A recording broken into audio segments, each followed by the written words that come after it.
talk about it first. So this J.B. Watson actually, established and proved this classical conditioning in inducing phobia. Have you ever heard of this little Edward experiment? Okay. Now, this is a very famous experiment which he did with the little Albert. I'm talking about 1920. So he tried to prove that how classical conditioning can be best used to explain phobia, right? So this is one case of phobia, and you can relate it to math phobia also. So here, what he did, this is the real experiment which was done. He took a 2-year-old child, and this 2-year-old child was allowed to play with a white rabbit. Here they have shown a white rat, so that's fine. So a white rabbit, which was furry, and when he was playing, a lot of love and affection, the mother was also there, was given to him, and a loud noise was made. So earlier, everything was very fine, he was very comfortable. So even if mother was not around, he was playing with the white rabbit and he was very comfortable. Slowly and gradually, they started making this loud noise when he was playing with the white rabbit, and this was continued. After a while now, the normal reaction of a 2-year-old kid is to be scared of this loud noise. So the child started crying, as soon as the loud noise was made. So what happened, as soon as the white rabbit was shown to him, he started crying because he was expecting that loud noise to be made. So, and this fear got generalized to all the white furry objects. May it be white furry coat, may it be a stuffed toy, he was just scared. So phobic that it was difficult to stop him. So he actually proved that how if a person is having a repeated experience of some pain associated with some stimuli, the child can develop some kind of phobia. Okay, and it gets generalized also. Now, if we apply this to maths, so students who are not doing well in maths, sometimes they also stop doing well in science or in social studies because people or teachers start, labeling them as, oh, he's not good because his critical thinking is not good, because his logical reasoning is not good, because he's not good in maths. So he cannot do anything. There's a very common statement of parents that he's not doing maths, ma'am, life mein kya karega aage jaake, right? So that becomes again the criteria. Another very interesting theory is, which we call it as operant conditioning, which was given by B.F. Skinner. Now, the basic assumption of this particular theory is that all of us learn by reward and punishment. And all the parents sitting here will experience this and will try to relate to certain experiences with your own kids. That, for certain behaviors, we say, very good, bache, keep it up. And the child is more likely to repeat it. And for the behaviors for which we scold, the child is less likely to repeat. Same thing has happened with us. When we were growing up, for which my parents gave me permission, I learned to repeat it. Or even if somebody said, oh, ye badi helpful bachchi hai, ye sabki help karte hai, the child is more likely to help others. Right? So the kind of messages which we give, whether in terms of reward or punishment, that also shapes up learning. This is the process through which we have learned what is right and wrong in life. Right? So, now suppose, let's apply it to, again, the math phobia. Now the math phobia, in math, if a child is getting a scolding, so performing in math, giving the exam in math is followed by a punishment. So as it is, the child doesn't want to do it again. Okay? Even if he has shown a little improvement, the parents still don't show any kind of happiness because they say that tum to usse aur acha kar sakte the. So in any way you are not happy. Even if the child has shown improvement from the past performance, still the child is getting a message that still you have not reached up to the mark. So these are the two theories which play a very, very important part in our daily life. This is just a... For those of you who appreciate mathematics, what it says is dy by dx is equal to k times y. If k is positive, it grows. If k is negative, it declines. Again, math is there. Okay. Basically, dy by dx is k times y. If it gets rewarded and K is positive, it will keep on growing. And if K is negative, it will go down exponentially. He was talking about maths. Okay. Huh? And Skinner actually mathematics Skinner actually proved his theory with the help of this simple experiment. I will just Skinner maths said at first. I have a specific anecdote. एक और psychologist बड़ा famous. तो वो भी maths से बहुत करता था. मैंने जब करने आया साइकोलॉजी तो उसको मैथ्स की जरूरत पड़ी. तो देखा ये बुढ़ा स्किनर बैठ के कुछ कैलकुलेशन कर रहा है. स्किनर ने उसको राय दी कि भाई मैथ्स पहले सीखो तब साइकोलॉजी में आना. Because in any case it will come down to research. And research and data analysis you can do only if you know maths. अब स्किनर ने फाइनल आंसर दिया. मैंने अपने उसमें कोट किया. फाइनल आंसर दिया. The only way to get rid of maths phobia is to learn some maths. So this was a very simple experiment which was done by Skinner. I will just give you a brief. So he did an experiment on rat, like Pavlov did an experiment on dog. He did it on rat. So this is known as a Skinner box. So as you can see, there is a liver. So as soon as this hungry rat was put in a Skinner box. So being hungry, this rat made some random movements, and by chance he pressed the lever. The moment he pressed the lever, he was given a food pallet. So every time he used to press the lever, he was given a food pallet. So within a few trials, the rat learned that I can press the lever in order to get food.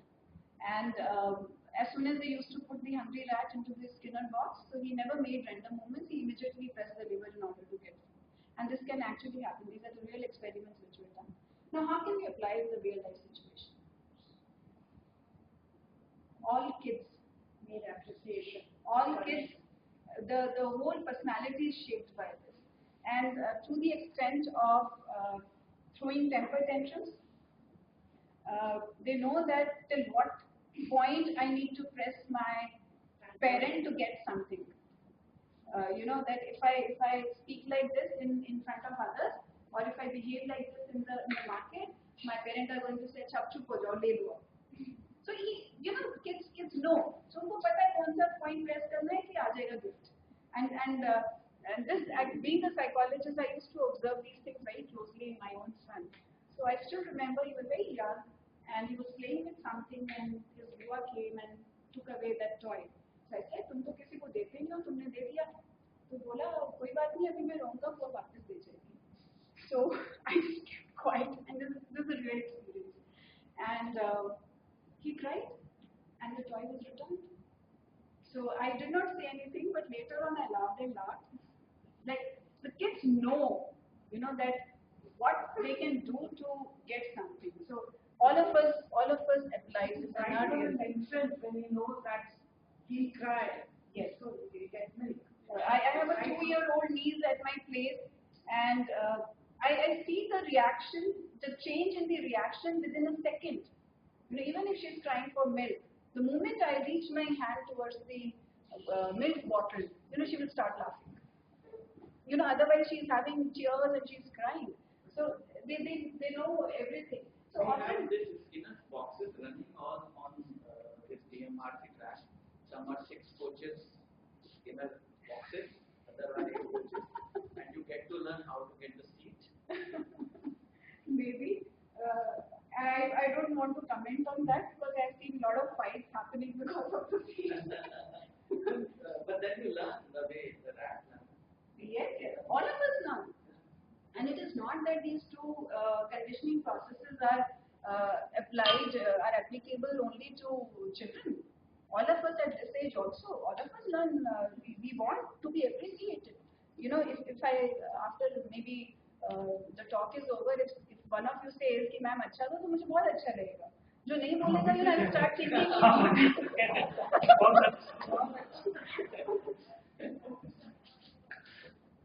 So all of us want that kind of thing. I think that is the reason nowadays we have Mother's Day, Father's Day, I don't know what all days, just because we want to be recognized, acknowledged, appreciated, loved by others. I think that is the human nature.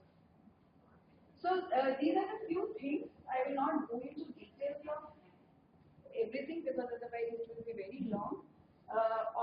conditioning works on all this. So there is a positive reinforcement, there is a negative reinforcement. Reinforcement is the reward, which increases the likelihood of a particular behavior. So if I give a star to a child where he has done a math problem, so it acts as a reward. And next time the child is more likely to repeat it again. That is why it's, sometime back, people used to say that don't use red pens in your answer sheets and notebooks. Use a colored pen, because that red pen got associated with that. My teacher is telling me that I'm wrong somewhere. So, ma'am, is there any space for surgical strikes in between somewhere? Let's find out. I mean, reward is there, some punishment is there, but is surgical strike also needed? Then I will say it is a kind of differential reinforcement. No, as simple as critics, positive critics, basically. So that's why I'm saying differential reinforcement, which may or may not be positive critics. So where you appreciate the correct behavior and ignore or give a negative reinforcement to the undesirable behavior. So, reinforcement is also an art actually by the teacher. Many a time when the child has done well, the teacher says, "Oh, you have got good marks, very good," and the conversation finishes. In case of those children, if we want to facilitate the performance, you should explain.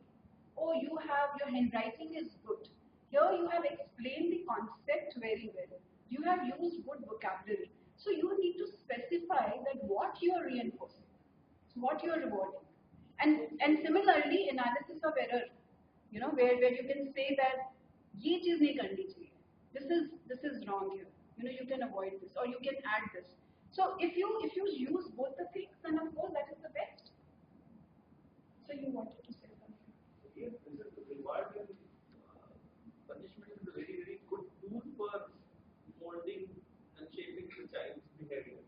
It's also very important to know what is the right and at what point it should be appreciated. And if you are using it wrongly, it can actually. That's why I said giving reinforcement is an art.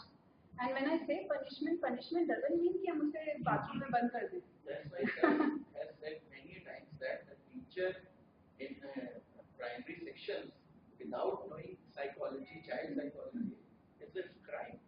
And also it should, sir, we can say that before becoming a parent also these should be taught actually. Yes, Actually, actually, I think we and I and sir have discussed this many a time.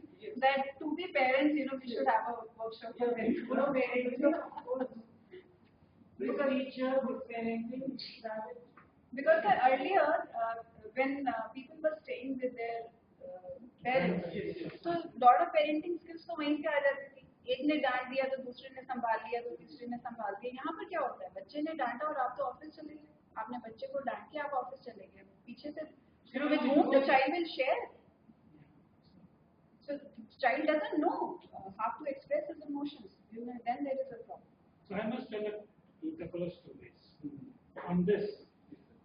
So there was a young child, and in school, parent-teacher meeting, used to go, etc. So finally, the mother of the child and the wife of the husband, she put up a brahmastra and said, "वो बच्चे के future का सवाल है." So the father is saying, मैं अपना future देखो कि बच्चे का future देखो. Because you see, the corporate life is not a blessing, right? So if he's taking 4 hours off to do the PTA, he's also putting his career at risk. कोई meeting हो सकती है, कोई कुछ हो सकता है, कोई कुछ हो सकता है. No, this is the big problem. पहले ऐसा नहीं था, पहले life was stable. जो आप कर रहे हो, ये वो है, तो you could go for PTA. This that today, 4 hours you are away from office. By the time you come back, there is no place for it. So I really heard this dialogue, and I really liked it. I understood the tension. कि वो कहने का बच्चे का career देखो कि अपना career देखो. So that's another problem. 2 other stories on this. You were talking about appreciation and differential appreciation. तो किसी ने अपना ड्राफ्ट वर्क अपने प्रोफेसर को दिखाया. तो प्रोफेसर ने कहा, आपके स्लाइड में, your work is both good and original. But the part which is good is not original, and the part which is original is not good. So, yeah, again, this is differential appreciation. Appreciate the play, both good and bad. एक और था, एक नई दिल्ली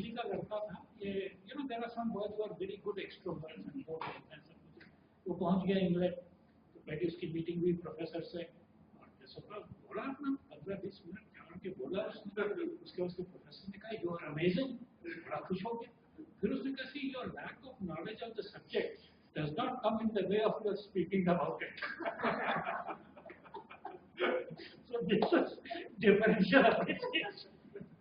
ये तो बोलते बहुत अच्छा हो, पर तुम्हें हाथ में कुछ नहीं है। तो इसका मतलब ये बताना जरूरी है कि आप अप्रिशिएट किस चीज को कर रहे हैं और गलत किस चीज को। वहाँ पे कभी आपको बोलना बहुत अच्छा है, पर आपको आता है। Because this is what happens in the class. The child is being scolded only for getting low marks. Nobody does the analysis of errors. And you know when they are coming to me, actually I tell them that bring your answer sheet because I would like to see where did you go wrong, because that will give me an idea. You know how to start with. But generally the teachers don't do this. So there is a positive punishment, there is a negative punishment. Actually, positive punishment, sometimes we also say that, you know, if the child is not able to do a certain task which was given to him, you know, we take away something which he enjoys. So maybe if he watches TV for 1 hour, so maybe now he watches for half an hour. So we will not get into all this. We will discuss only what is applicable for math phobia. So let's go to the next one. Observational learning is the third type of learning of the heuristic model, which is very, very important. And all of us have learned by observing our parents, observing our teachers. And now when we are adults, you know, our kids are observing us and learning. Many a time we feel that the child is not watching me, but we should remember the child is always watching you, whatever you do. And the child learns that. You know, as simple as like a few years back, I was dealing with this child who was in nursery class, and I was doing some kind of play therapy with the child. So there was a game which was on the screen, so we were playing that thinking game, and in that thinking game, it was shown that she is driving a car. So when she was driving a car, so there is a cow on the way, on the road, and she stops. The car stops. So the child is literally confused. So I asked her. I said, "So there is a cow on the road, and you have the steering, everything. You know that पूरा dashboard आपके सामने है. Now what will you do?" Still no answer. I said, "Okay, you know you come to this place with your mother or father. So when they are driving and something comes on the way, what do they do?" So she kept quiet for a second and then she said, "Mama होती है तो horn बजाती है, पापा होते हैं तो चिल्लाते हैं." So she was confused. Like, what should I do? अब मुझे चिल्लाना है या यहाँ पे हॉर्न बजाना है? So then I had to explain her that what is the right kind of behavior in this case. And otherwise also, you know. पापा की गालियाँ verbatim reproduce नहीं करी। I think मुझे याद ही नहीं रही होंगी, but I still remember that confused face, you know, is right in front of me right now also after so many years. And then we see this behavior, you know, in all kids. Even when we were young, we also played school, ghar. You know, you can see all observational learning there. If they are teaching in the class, they will teach the way their teacher teaches in the school. If they are talking over the phone, they will talk exactly the way mama or papa talks over the phone. You know, they like wearing saris and carrying a purse and going. You know, you will see all this observational learning in kids. So it is not only limited to this. Observation learning goes beyond this to such an extent that they keep observing their parents. How do you react when we are talking about maths? Let's apply to understand that, right? And it's very common. I have seen my cousins, my friends, many teachers that as soon as that mathematics subject is introduced, apart from teaching numbers, second class के लिए भी, you know, parents sometimes ask कि मीनू कोई अच्छा सा maths का teacher बताओ. And you know the child is there. मुझे तो maths बिल्कुल नहीं आता. मुझे तो हमेशा maths से डर लगता था. Now the child is listening to all this since childhood. So what is the child observing? The child is observing that maths is something कि जिससे मम्मा पापा भी डरते हैं, जो मेरे role models हैं. So it's okay to be scared. So the child actually starts learning. no parent says कि मुझे इंग्लिश से डर लगता है. इंग्लिश का भी कोई ट्यूटर बता दो, हिंदी का भी कोई ट्यूटर बता दो. You know, the conversation is always for maths. And even if they're not saying that I never liked maths, even if they're talking to their friends or their family members or कुछ भी maths related, money related कुछ भी होगा, वो पहले हाथ खड़े हो जाएंगे, ये numbers की बातें मेरे से मत किया. So somewhere down the line, the child is observing the parent, that how are you reacting, dealing with maths. Maths can be in any terms. May it be buying vegetables, may it be going for shopping, may it be calculating for your LIC and some loan installment. It can be anything. But you are always telling the child that maths is something which need to be scared of. Many times, parents say कि मैं ऐसा कुछ नहीं करता. लेकिन जब भी बच्चे को हम सिखाते हैं थोड़ा सा, तो हम उससे ये बोलते हैं मैथ्स अच्छे से करना बच्चे, उसमें बहुत प्रैक्टिस चाहिए होती है. तो शुरू से ही हमने एक डर बिठा दिया, मैथ्स इज समथिंग जिसमें बहुत प्रैक्टिस चाहिए होती है, नहीं तो काम नहीं चलेगा. So maybe practice चाहिए होती है, but this is not conveyed in a positive way. It is always conveyed in a way that this is something which is an extra burden. So a lot of observational learning is happening in this case also. Not only association, but a lot of observational learning is also happening. तो भांडुरा ने ये काम कब किया था? ये रह गया. मैं बताऊं, ये 1977, 1980 की बात. Thank you. Why I'm saying it is so recent. Yes. What yes, it is my key thoughts which I'm sharing with people is कि learning about learning is a very recent phenomenon. अभी तक हम learning को intuitive मानते थे कि हो जाता है और किसी तरीके से हो जाता है. The fact that there are components of it, there are aspects of it, and social learning now in the age of social media is so important. So he's among the first people to have drawn attention to the use of social media को decry करते हैं. So actually that can be very powerful force of learning. Because you're learning from the behavior, whether you're observing, whether you're looking at this, तो पांडुरा का जो social learning theory है, उसका implementation तो social media के साथ हो रहा है. उसको आप decry करके फेंक देना चाहते हो कि नहीं ये time waster है, गलत है, because you don't know how to use it for the proper learning experience. हम इसीलिए WhatsApp के supporter पांडुरा के. There is a huge difference when you look at how social learning happens. Very important. So basically that is why, although there are other behavioristic models also, but we are not going to discuss that because these are the three main ones. Whenever we talk about learning of any kind of behavior, and especially phobia, these are the three main learning theories which we use. So it was important to understand these theories before we understand cognitive behavior therapy. So now we know how learning takes place, how behavior is learned, and whatever is learned can always be unlearned.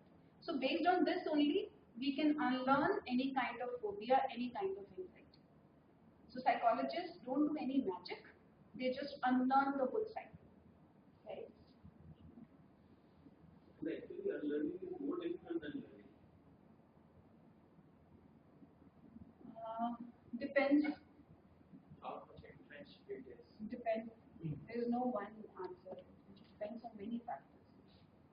आप reward से मिलने हैं या आप बज नहीं होना चाहते उससे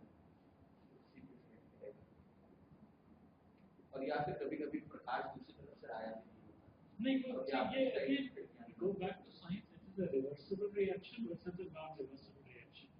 So my greatest example of this is a diamond. A diamond is actually cold under very high pressure. But once the pressure is removed, it still glitters. Yes. So वो ऐसा नहीं है कि जब वो pressure है तो है, बाकी फिर normal हो गए. So the process of converting coal to diamond is a very interesting example where you have created a behavioral change from that coal or graphite or carbon to a diamond, but that is retained. So आपका अच्छा जो educational intervention है वो आपको जब transform करेगा तो अच्छा करेगा. वो अगर गलत हो गया तो ये तो फैनेटिक. ये फोटोग्राफी में भी यही होता है कि अगर आपका कैमरा फोटो लेते हुए हिल गया तो फोटो डिस्टॉर्टेड होगी, लेकिन एक बार ले ली तो आपको फिक्स रहेगा. चलिए आगे बढ़े.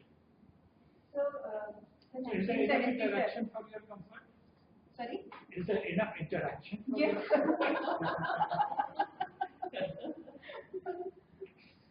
So this is a basic model of the observational theory.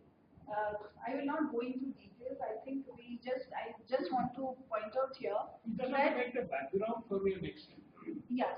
So when we talk about observation, it is not that whatever we observe we learn. We don't learn everything whatever we observe. So that means we attend to only certain behavioral patterns and we learn only those things. So that means it is not a mechanical behavior. What goes into subconscious? So that is why we combine behavior therapy with cognitive therapy. Because we learn only certain things by observing others. We are given reinforcements for so many things, but still we pick up only some to continue with. We are being punished for in school. We give lot of suspensions and detentions and everything. कहते हैं कितना इसको डांट के समझा लिया, प्यार से समझा लिया, कुछ समझ नहीं आता. Why? So that means these theories say no. There is the thing where cognitive model comes into picture. Cognition is basically what you think, your belief system. What is your perspective? So whether you are going to learn with any of these three theories depends on your own belief system. That is why it's important to understand the cognitive model also. So I will skip all this. So